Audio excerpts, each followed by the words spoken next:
Did you know that every 1 inch of sea level rise creates 50 to 100 inches of beach erosion? Because of this fact, even minuscule amounts of sea level rise can have a huge impact on coastal areas. There are numerous ways that the warming of the earth can create significant sea level rise. According to the National Environmental Education and Training Foundation, the oceans can absorb approximately 90% of the heat from a warming climate. The oceans then absorb the heat from the warming atmosphere and allow melting of land-based ice, including glaciers and polar ice caps, which increase the amount of water in the ocean. In addition, the ice sheets of Greenland and Antarctica are melting at an increased rate due to the warmer seawater, as well as the meltwater from the land itself.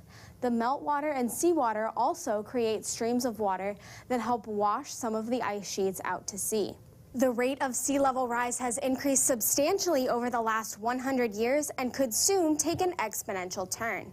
Since 1900, the average sea level rise has been approximately a ½ inch every 10 years. However, in the last 5 years, sea levels have risen by 1 inch.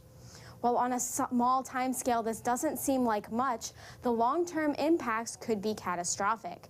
By 2100, the mean sea levels are expected to rise by 1 to 4 feet, but could rise by as much as 6 feet. Even a sea level rise of 1 foot could inundate areas of the Gulf Coast, including New Orleans, the Florida Keys, and the Outer Banks of North Carolina. 6 feet of sea level rise would decimate all of South Florida and much of the North Carolina and Virginia coasts. Norfolk, Virginia is one of the areas most prone to sea level rise. Not only is the Chesapeake Bay one of the areas where water is rising the fastest, but the land itself is also sinking.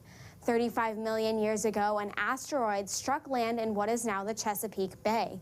It left in its wake a crater approximately 52 miles across and 1.2 miles deep. Norfolk in particular is at the edge of this crater that is now sinking into the earth.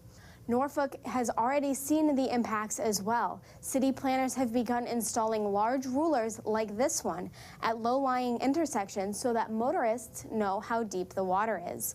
Not driving through these intersections is no longer an option as there are too many of them. Tybee Island, a small island off the Georgia coast, is often cut off from the mainland as there is only one road, and that road is beginning to flood more and more often. Situations like this are becoming far more common across the U.S. Numerous studies have been done showing how much sea level rise will impact coastal flooding. This video shows that right now there are 6 U.S. cities that experience more than 24 tidal floods per year. That number is projected to increase to 26 cities by 2030 and nearly 60 cities by 2045. Notable cities such as Philadelphia, Baltimore, and Washington, D.C. could see upwards of 200, 300, even 400 floods per year as a result of such rapid sea level rise. All of this goes back to the warming of our climate. If we are going to continue at the same rate of carbon emissions, the planet could warm 4 degrees Celsius by 2100, which would cause this massive sea level rise. Even if we are able to aggressively cut emission levels in the near future, the warming would still be around 2 degrees Celsius, resulting in the sea level rise of 1 to 3 feet by 2100. This chart shows 3 possible scenarios going forward to 2300.